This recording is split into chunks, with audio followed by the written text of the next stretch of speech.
Assalamualaikum warahmatullahi wabarakatuh. Perkenalkan, nama saya Nazalia Islamidina dengan NPM 243300516047. Halo, nama saya Anissa Septiani, NPM 243300516032. Perkenalkan, nama saya Aira Leara Bani Belmira Effendi Araha dengan NPM 243300516079.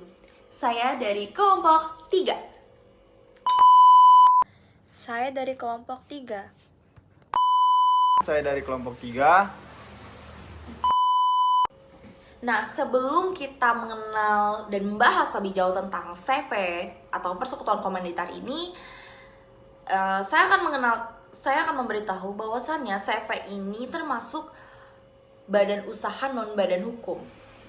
Apa sih badan usaha non badan hukum ini? Badan usaha non badan hukum ini memiliki karakteristik utama, yaitu pada intinya tidak ada pemisahan kekayaan antara perusahaan dan harta kekayaan pribadi dari si pemilik atau para pendiri dari badan usaha tersebut gitu. Jadi secara garis besar, ketika ada perusahaan mengalami utang piutang dari perusahaan itu tuh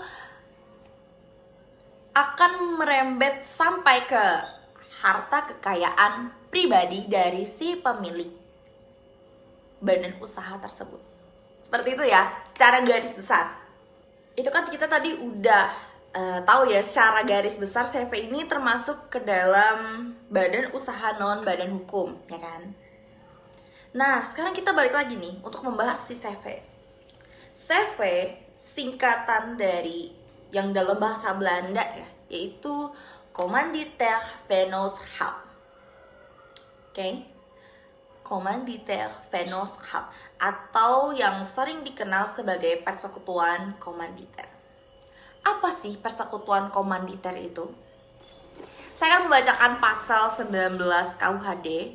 Menurut pasal 19 KUHD, CV adalah perseroan yang didirikan antara beberapa orang yang secara tanggung-menanggung bertanggung jawab untuk seluruhnya pada pihak satu dan satu atau lebih sebagai pelepas uang pada pihak lain. Nah, intinya CV ini sebenarnya mirip-mirip sama firma karena masih badan usaha non badan hukum.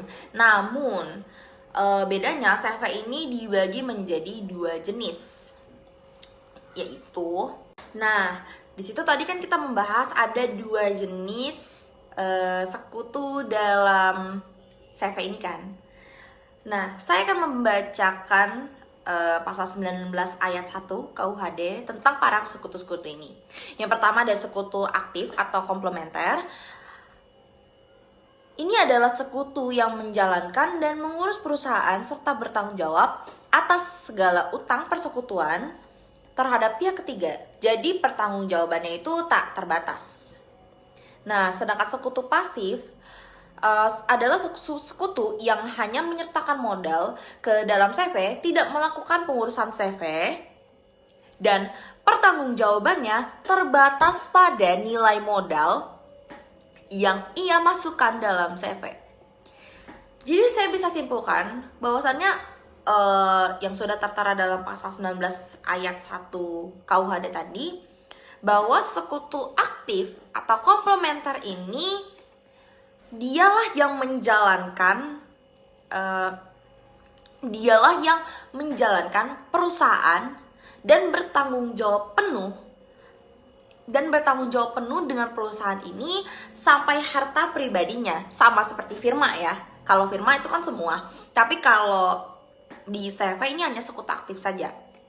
Sedangkan sekutu pasif, dia itu hanya menyetorkan modal. Dalam tanda kutip, dia adalah penyetor saham, sebagai pemegang saham, sebagai penyetor modal ya, dia sebagai penyetor modal saja. Dia tidak ikut mengurus kepengurusan di CV tersebut. Jadi di sini kita katakan bahwasannya tanggung jawab dia itu terbatas gitu. Nah, bagaimana jika ada case yang dimana sekutu pasif atau komanditer ini menandatangani ini banyak di kasus-kasus yang dimana kasus solve case gitu ya. Ini banyak banyak keluar, bukan banyak keluar sih, banyak case juga yang dimana bagaimana jika sekutu pasif ini menandatangani kontrak atas nama CV. Nah, jika ada kasus ini, maka sekutu pasif itu otomatis kehilangan hak tanggung jawab terbatasnya. Dalam kata lain, dia otomatis menjadi sekutu aktif. Ingat ya, kalau sekutu pasif, intinya dia melakukan suatu tanggung jawab melebihi modalnya, atau dia ikut kepengurusan baik atas nama CV ataupun tidak, maka dia otomatis menjadi sekutu aktif. Dan bagaimana jika perusahaan atau CV ini mempunyai hutang? Nah, jika mempunyai hutang yang harus bertanggung jawab secara penuh seperti yang tadi kita bahas, sekutu aktif akan bertanggung jawab sampai harta pribadinya. Jadi ketika misal jadi si CV ini punya hutang. Nah, sekutu aktif ini harus bertanggung jawab sampai harta pribadinya. Sementara sekutu pasif, dia hanya bertanggung jawab sebesar modal yang dia tanam di dalam CV ini. Begitu ya, paham ya? Pokoknya di situ gampang dipahami lah kalau misalkan kita sudah bilang bahwasannya sekutu aktif ini memiliki tanggung jawab yang tak terbatas, yaitu sama dengan dia sama dengan modalnya itu, tanggung jawab itu sampai harta pribadinya. Nah, sementara sekutu pasif, dia memiliki tanggung jawab yang terbatas. Dalam tanda kutip, dia memiliki tanggung jawab hanya sebesar modal yang dia tanam saja, seperti itu. Nah, itu tadi penjelasan singkat dari saya mengenai pengertian dari CV dan juga pengertian serta jenis sekutu yang ada di dalamnya. Ya, karena ini badan usaha non badan hukum, meskipun jenisnya ada dua, tapi tetap saja ada salah satu pihak yaitu sekutu aktif yang ibarat tanggung renteng lah sampai harta pribadinya, seperti itu. Mirip-mirip sama firma karena masih satu jenis ya, yaitu badan usaha non badan hukum. Namun bedanya kalau di CV ini dia mempunyai dua sekutu, dua bagian lah intinya. Seperti itu. Di sini saya akan menjelaskan bagaimana cara mendirikan CV dan cara pembubaran CV. Pertama itu, aku akan menjelaskan pendirian CV atau persekutuan komanditer atau komanditer Venoskop atau CV